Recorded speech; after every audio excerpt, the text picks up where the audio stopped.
Shalom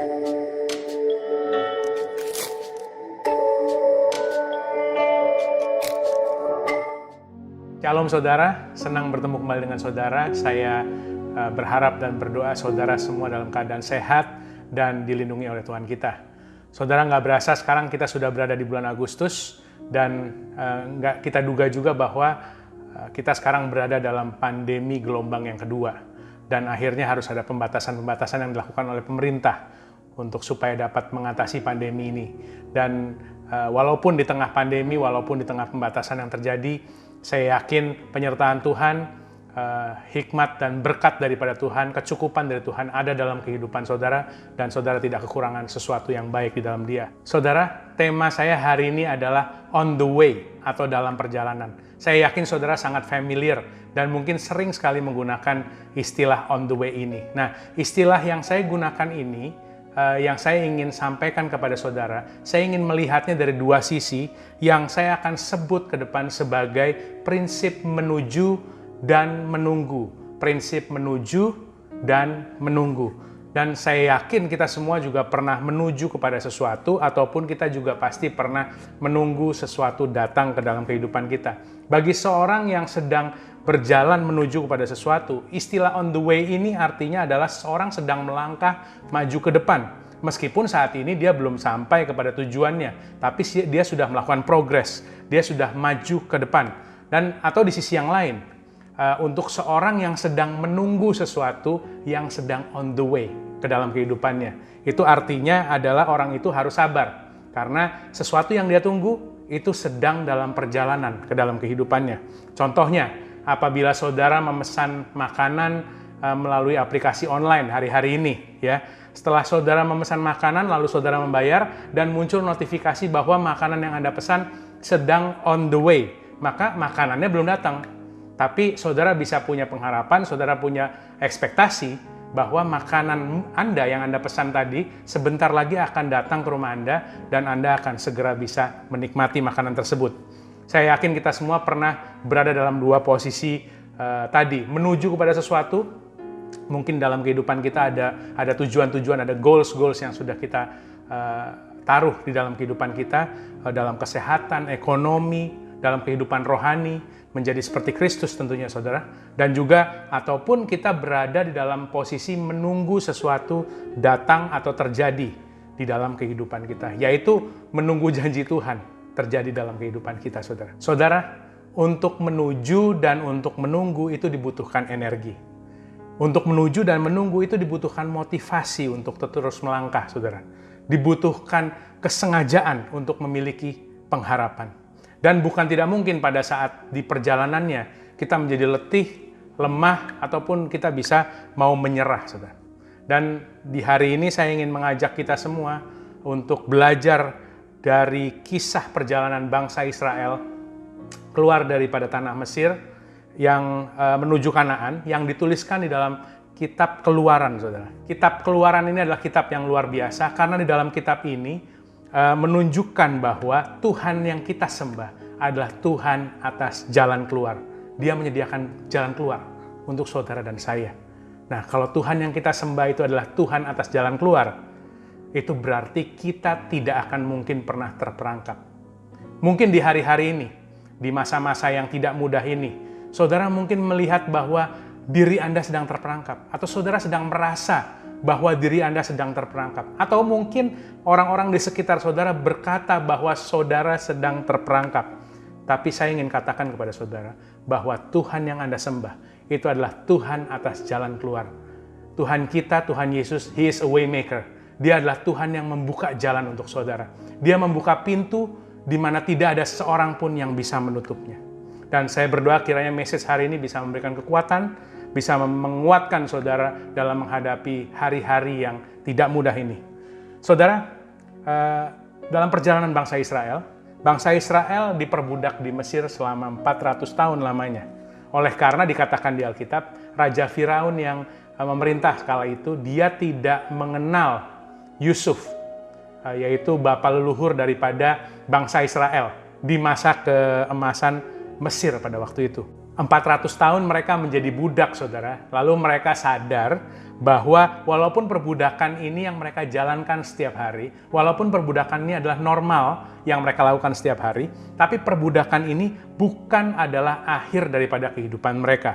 Jadi selama 400 tahun, generasi demi generasi, mereka mulai sadar. Dan mereka mulai berseru kepada Tuhan untuk minta dilepaskan, minta tolong, minta pembebasan dari perbudakan yang terjadi di Mesir, saudara. Ketika bangsa Israel berteriak minta tolong, berteriak minta pembebasan atas perbudakan yang mereka alami di Mesir, dikatakan di Alkitab, Tuhan tidak langsung menjawab kepada mereka. Karena Tuhan kita itu intensional. Dia melakukan segala sesuatunya selalu dengan sengaja, saudara. Dia melakukan segala sesuatunya dengan sengaja, sesuai dengan rancangannya. Dan rancangannya adalah rancangan kebaikan, bukan rancangan kecelakaan untuk saudara dan saya. Ketika bangsa Israel berseru, minta tolong, minta pembebasan daripada Tuhan, memohon kelepasan. Di saat yang sama, Tuhan di Keluaran 3 ayat 7-10 dituliskan bahwa saat itu Tuhan berbicara kepada Musa. Dan dikatakan seperti ini, Tuhan berfirman, aku telah memperhatikan dengan sungguh kesengsaraan umatku di tanah Mesir. Aku telah mendengar seruan mereka yang disebabkan oleh pengerah-pengerah mereka. Ya, aku mengetahui penderitaan mereka.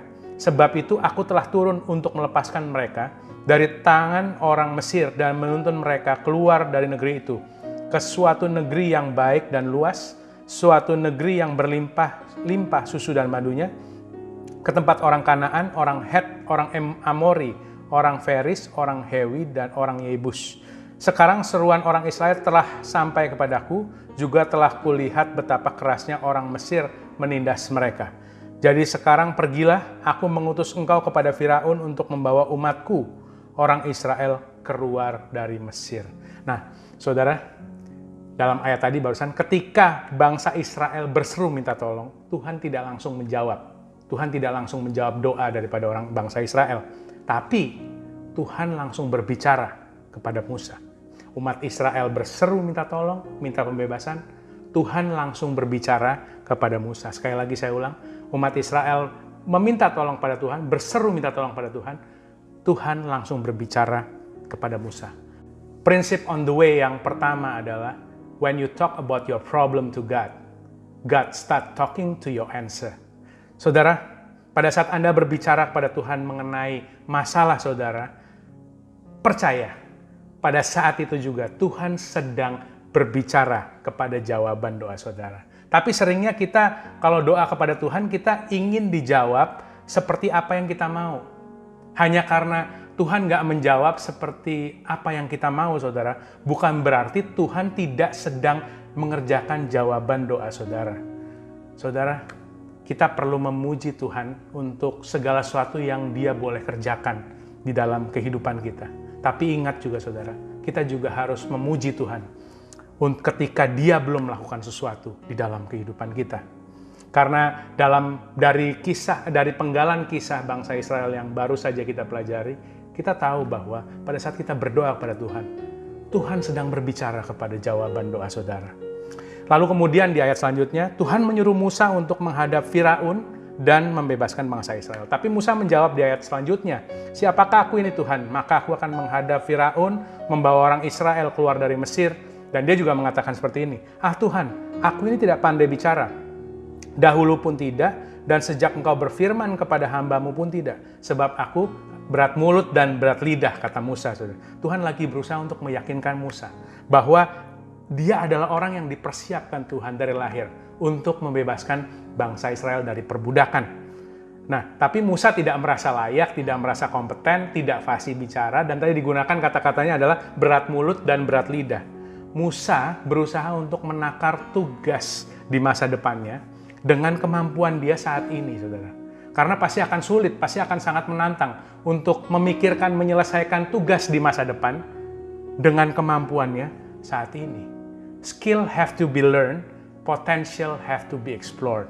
Saudara, kemampuan itu harus dipelajari, potensi itu harus dikembangkan. Saudara, lalu dikatakan di Alkitab, Tuhan menguatkan hati Musa dan dia memberikan Harun kakaknya menjadi temannya untuk dapat menjadi juru bicara atas bangsa yang harus dipimpinnya, itu bangsa Israel. untuk bisa keluar dari tanah Mesir. Lalu mereka berdua menghadap kepada Firaun dan mereka berusaha dengan berbagai upaya untuk bisa membebaskan bangsa itu sampai Tuhan akhirnya mengambil alih, memberikan 10 tulah kepada bangsa Mesir. Di akhir daripada 10 tulah itu, bangsa Israel diberikan izin untuk keluar dari tanah Mesir, tanah perbudakan mereka. Tapi di Alkitab juga dituliskan bahwa orang Israel keluar dari tanah perbudakan bukan dengan tangan hampa. Dituliskan seperti itu, saudara. Tidak dengan tangan hampa. Akan tetapi mereka membawa emas, perak, dan kain-kain harta daripada bangsa Mesir. Wah, sebenarnya janji Tuhan bahwa mereka akan keluar dari tanah perbudakan tidak dengan tangan hampa, itu sudah ada di dalam Keluaran 3. Keluaran 3. Dituliskan seperti ini. Dan aku akan membuat orang Mesir bermurah hati kepada bangsa ini, sehingga apabila kamu pergi, kamu tidak akan pergi dengan tangan hampa. Tetapi tiap-tiap perempuan harus meminta dari tetangganya dan dari perempuan yang tinggal di rumahnya barang perak, emas, dan kain-kain yang akan kamu kenakan kepada anak-anakmu laki-laki dan perempuan. Demikianlah kamu akan merampasi orang Mesir itu. Saudara, ternyata apa yang Tuhan janjikan di Keluaran 3 bahwa bangsa Israel akan keluar dari tanah perbudakannya bukan dengan tangan hampa. Bahkan mereka akan dapat kekayaan yang luar biasa dari tanah Mesir. Baru digenapi di Keluaran 12, saudara. Dituliskan seperti ini, orang Israel melakukan seperti apa kata Musa. Mereka meminta dari orang Mesir barang emas, perak, serta kain. Dan Tuhan membuat orang Mesir bermurah hati terhadap bangsa ini sehingga memenuhi permintaan mereka. Demikianlah mereka merampasi orang Mesir itu. Janji Tuhan di Keluaran 3 baru dipenuhi di Keluaran 12. Ada jarak antara janji dan pengenapan. Prinsip on the way yang berikutnya. Tetaplah berjalan dan menunggu dengan berpegang teguh kepada janjinya yang sudah Dia nyatakan di dalam kehidupan saudara. Beberapa dari kita mungkin sudah menerima janji Tuhan di ayat 3 di dalam kehidupan kita. Pada saat itu kita menerima janji Tuhan di ayat 3 di dalam kehidupan kita, lalu kita mulai menjalani ayat 4, menjalani ayat 5 dalam kehidupan kita. Mungkin ada yang sudah sampai ayat 9 atau ayat 10, tapi belum ada apapun yang terjadi, keadaan tidak berubah, janji Tuhan belum terjadi. Saudara, kita suka melakukan premature anticipation of God promise. Kita suka berpikir bahwa Tuhan tidak akan perform. Tuhan tidak akan melakukan apa yang Dia janjikan. Kita bisa kadang-kadang suka berkata, kayaknya janji Tuhan ini bukan buat saya lagi deh. Kayaknya udah nggak relevan lagi deh. Janji Tuhan yang saat itu saya dengar dengan kehidupan saya saat ini. Masa iya sih saya umur segini masih bisa dapat pasangan hidup? Masa iya sih saya umur segini masih bisa membangun bisnis yang sukses? Masa iya sih saya bisa belajar dengan baik untuk mendapatkan title? Sudah umur segini loh. Nah saudara, kita mulai putus asa terkadang dengan janji Tuhan. Padahal kita sudah berjalan. Kita harus pegang teguh janji Tuhan. Jangan berhenti berharap kepada janji Tuhan yang Dia sudah taruh di dalam kehidupan Anda. Karena Anda tidak tahu seberapa dekat saudara dengan pengenapan janji Tuhan itu. Karena ada tertulis saudara, janji Tuhan ya dan amin. Karena Tuhan juga bukan manusia. Karena Allah bukan manusia sehingga Ia berdusta. Bukan anak manusia sehingga Ia menyesal. Masakan Ia berfirman dan Ia tidak melakukannya, atau berbicara dan tidak menepatinya. Saudara, janji Tuhan akan terjadi di dalam kehidupan saudara. Tetaplah melangkah dan tetaplah pegang janji Tuhan dalam kehidupan saudara. Lalu kita kembali ke perjalanan bangsa Israel. Dikatakan bahwa bangsa Israel tidak keluar dengan barang hampa. Ada emas, perak, kain, mereka merampasi orang Mesir. Saudara, banyak barang-barang berharga yang mereka bawa dari tanah Mesir keluar menjadi harta kekayaan mereka. Apa pelajarannya untuk kita, saudara? Prinsip on the way yang berikutnya. Jangan pernah keluar daripada musim yang menekan Anda tanpa membawa keluar sesuatu yang berharga.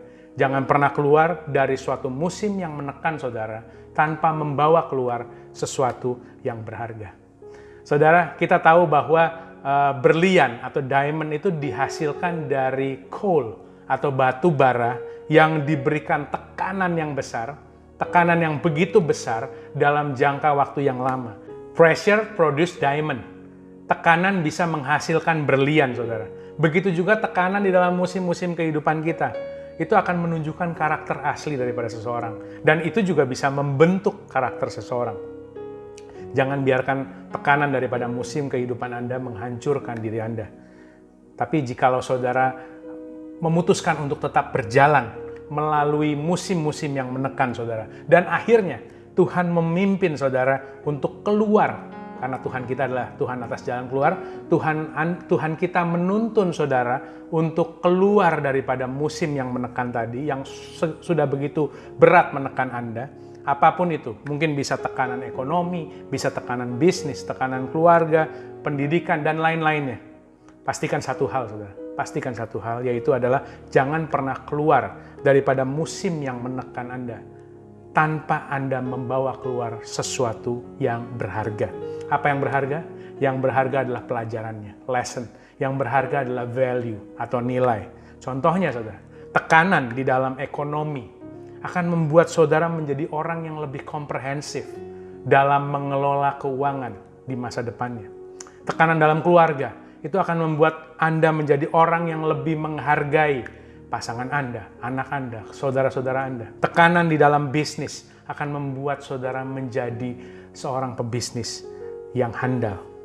Jangan keluar daripada musim yang menekan Anda dengan tangan hampa. Bawalah keluar sesuatu yang berharga untuk masa depan saudara. Kembali kepada perjalanan bangsa Israel, seperti janji Tuhan, maka dengan sekejap terjadilah perubahan di dalam kehidupan bangsa Israel. Mereka keluar dari tanah perbudakan, dari budak menjadi orang merdeka. Perubahan bisa terjadi dengan begitu cepat, dengan sekejap saudara. Akan tetapi transisi dalam menghidupi perubahan itu membutuhkan waktu, membutuhkan effort, dan membutuhkan kesengajaan. Kita bisa lihat dari kehidupan bangsa Israel sesaat dia keluar dari tanah Mesir. Yang dimana tanah Mesir melambangkan masa lalu mereka, saudara. Dikatakan bahwa Tuhan memimpin mereka.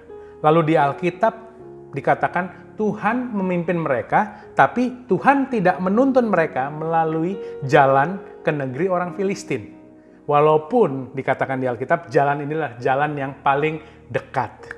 Jalan yang paling dekat. Karena apa? Jangan-jangan bangsa itu menyesal apabila mereka menghadapi peperangan sehingga mereka akan memilih untuk kembali ke Mesir, seperti itu saudara. Jadi Tuhan tidak memimpin bangsa Israel melalui jalan yang paling dekat, seperti itu. Ada satu pelajaran yang baik yang harus kita ambil di sini. Prinsip on the way berikutnya adalah jalan yang panjang tidak selalu salah.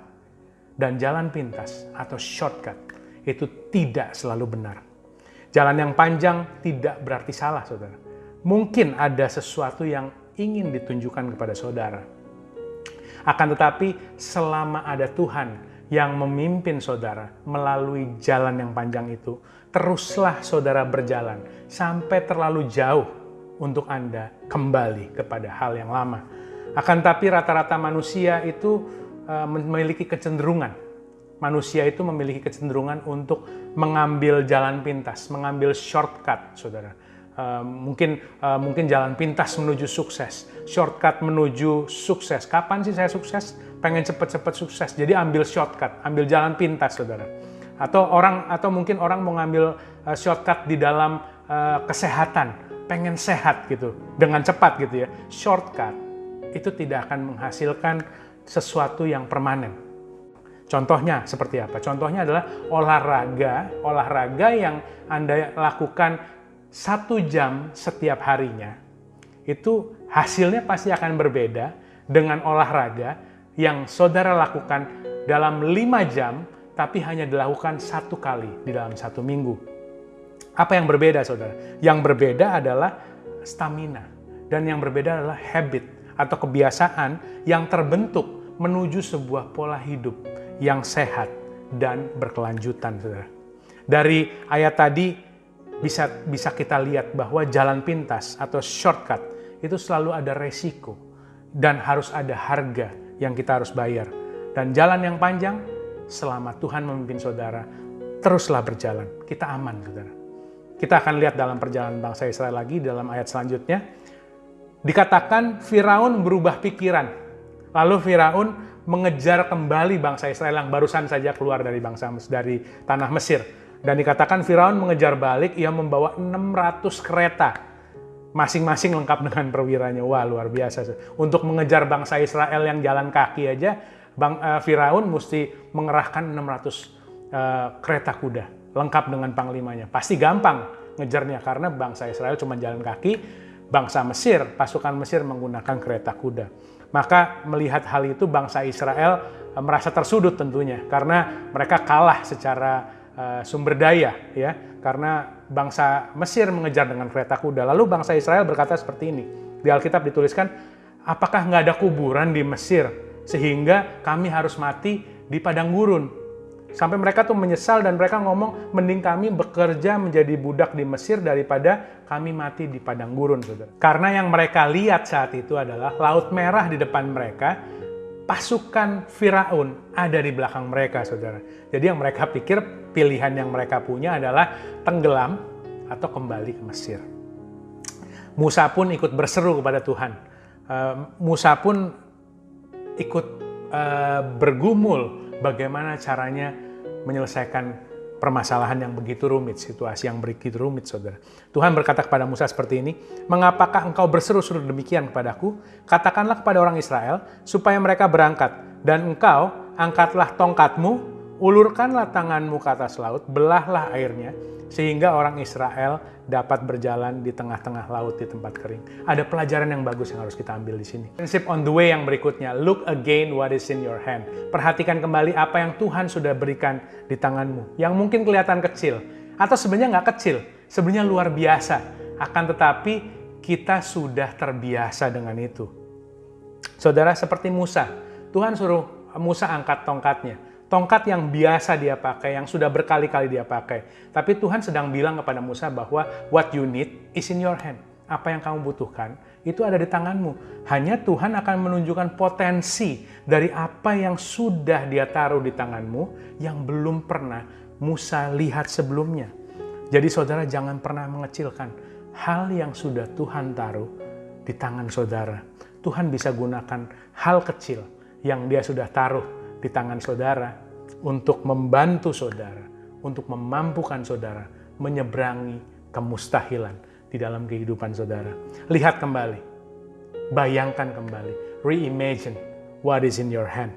Kita kembali ke dalam perjalanan bangsa Israel, saudara. Dikatakan bahwa saat itu karena bangsa Mesir menggunakan kereta kuda, sehingga jarak antara pasukan Mesir dan bangsa Israel jadi semakin dekat. Karena bangsa Mesir bisa mengejar bangsa Israel. Tapi Tuhan kita, yaitu Tuhan atas jalan keluar. Dia yang sudah menyediakan jalan keluar, dia akan membela saudara. Dia tidak tinggal diam. Di Keluaran 14 ayat 19 dikatakan, kemudian bergeraklah malaikat Allah yang tadinya berjalan di depan tentara Israel, lalu berjalan di belakang mereka. Dan tiang awan itu bergerak dari depan, lalu berdiri di belakang mereka. Demikianlah tiang itu berdiri di antara orang Mesir dan tentara orang Israel. Oleh karena awan itu menimbulkan kegelapan, maka malam itu lewat sehingga tidak ada satu tidak dapat mendekati yang lain semalam-malaman itu. Saudara, ada pelajaran yang harus kita ambil di sini. Prinsip on the way yang berikutnya. Jangan gagal mengidentifikasi perlindungan Tuhan sebagai sebuah kebetulan. There is no coincidence in our life. It was God. Tidak ada yang kebetulan. Itu semua pekerjaan Tuhan. Dikatakan ayat tadi bahwa malaikat yang awalnya berjalan bersama bangsa Israel di depan, memimpin daripada bangsa Israel, oleh karena bangsa Mesir sudah mendekat, pasukan Mesir sudah mendekat, Tuhan yang ada di depan itu pindah ke belakang. Tuhan yang awalnya memimpin mereka di depan, akhirnya Tuhan melindungi dari belakang untuk menjaga bangsa itu. Mungkin di dalam kehidupan kita hari-hari ini, ada suatu hal yang buruk, atau hal yang kurang baik sedang mengejar saudara, yang berniat untuk menghancurkan saudara, yang ingin berniat untuk memberikan dampak yang buruk di dalam kehidupan saudara. Tapi ada satu hal yang membuat seseorang atau sesuatu itu tidak bisa mendekat kepada saudara, tidak bisa mencapai saudara, yaitu Tuhan Anda. It was your God. Karena Tuhan kita bukan cuma Tuhan yang memimpin kita di depan, tapi Tuhan kita adalah Tuhan yang paham untuk melindungi kita dari belakang. Mungkin seorang atau sesuatu yang sedang berniat jahat atau berniat buruk kepada saudara itu bisa mendekat, hanya sampai mendekat kepada saudara. Seperti pasukan Firaun, dia bisa mendekat kepada bangsa Israel, tapi dia tidak bisa menawan saudara kembali, karena Tuhan berada di tengah-tengahnya. Lalu dikatakan di ayat selanjutnya, saudara, Musa mengulurkan tangannya ke atas laut, dan semalam-malaman itu Tuhan menguakkan air laut dengan perantaraan angin timur yang keras, membuat laut itu menjadi tanah kering, maka terbelahlah air itu. Semalaman suntuk, saudara. All that night, Tuhan menggerakkan angin timur untuk membelah air laut itu, saudara. Jadi, terbelahnya laut itu bukan sebuah mujizat yang instan. Ada proses sehingga laut itu bisa terbelah. Bagi saudara mungkin yang sedang mengalami sebuah situasi di mana di depan saudara ada lautan yang menghalangi Anda untuk melangkah maju. Jangan terlalu fokus kepada lautannya, saudara. Jangan terlalu fokus terhadap laut yang ada depan saudara. Sehingga kita kehilangan momen bahwa anginnya sudah bertiup untuk membukakan jalan bagi Anda untuk menyeberangi laut tersebut. Dan akhirnya bangsa Israel bisa menyeberangi laut itu, saudara. Ketika setelah lautnya sudah terbelah, bangsa Israel menyeberang. Lalu dikatakan di Alkitab, pasukan Firaun nggak mau menyerah. Mereka tetap gigih untuk mengejar bangsa Israel. Mereka ikut-ikutan menyeberangi laut tersebut. Tapi karena ada Tuhan di tengahnya, gerak mereka dihambat. Dikatakan di Alkitab, gerak mereka terhambat, Tuhan mengacaukan mereka. Tuhan membuat roda keretanya berjalan miring, maju dengan berat, sehingga akhirnya orang Mesir itu sadar bahwa Tuhan bangsa Israel yang sedang berperang melawan mereka. Padahal awalnya Firaun merasa bahwa akan mudah untuk mengalahkan bangsa Israel karena mereka hanya berjalan kaki. Tapi Firaun salah. Bangsa Mesir tidak mendapatkan konfirmasi untuk menyeberangi lautan itu dari Tuhan. Tidak seperti bangsa Israel, saudara. Dan akhirnya bangsa Mesir tenggelam. Laut Merah yang kelihatannya adalah untuk menghabisi bangsa Israel, malah itu menjadi hal yang menghabisi musuh daripada bangsa Israel. Prinsip on the way yang berikutnya. Ambisi dan sumber daya melimpah yang kita punya dan kita gunakan tanpa disertai tugas dan penyertaan daripada Tuhan, itu adalah sia-sia dan akan menghancurkan kehidupan kita, saudara. Sama seperti Firaun dan kereta kudanya. Jangan menggunakan ambisi kita, jangan menggunakan sumber daya yang Tuhan sebenarnya sudah titipkan di dalam kehidupan kita untuk mengejar sesuatu yang sia-sia. Karena pada akhirnya itu akan menghancurkan kehidupan kita, saudara. Dan dikatakan di Alkitab setelah mereka, bangsa Israel, berhasil menyeberangi lautan itu, lalu Musa mengulurkan tangannya ke atas laut, Tuhan mengembalikan lautan itu, dan lautan itu menutupi dan membunuh seluruh pasukan Firaun. Saat itu juga mereka terlepas, mereka merdeka dari bangsa Mesir yang sudah lama memperbudak mereka. Saudara, perjalanan bangsa Israel sebagai orang merdeka belum selesai. Bahkan perjalanannya baru saja dimulai. Saya akan melanjutkan mempelajari nilai-nilai dalam perjalanan bangsa Israel menuju ke Kanaan pada kesempatan yang akan datang. Bangsa Israel masih sedang on the way. Mereka sudah keluar dari Mesir, tapi mereka belum sampai ke tanah Kanaan. Kita semua, saudara dan saya, kita semua masih on the way. Kita semua sedang dalam perjalanan menuju kepada sesuatu, yaitu destiny Tuhan yang sudah ditaruh di dalam kehidupan kita masing-masing. Dan kita semua di saat yang bersamaan, kita semua juga sedang menunggu sesuatu, yaitu menunggu janji Tuhan tergenapi di dalam kehidupan kita. Saya berdoa message ini dapat menjadi sesuatu yang menguatkan kita dalam melangkah di hari-hari yang tidak mudah ini. Saudara, tetaplah maju berjalan, tetaplah berpengharapan di dalam Tuhan. Tuhan Yesus memberkati kita semua. Amin.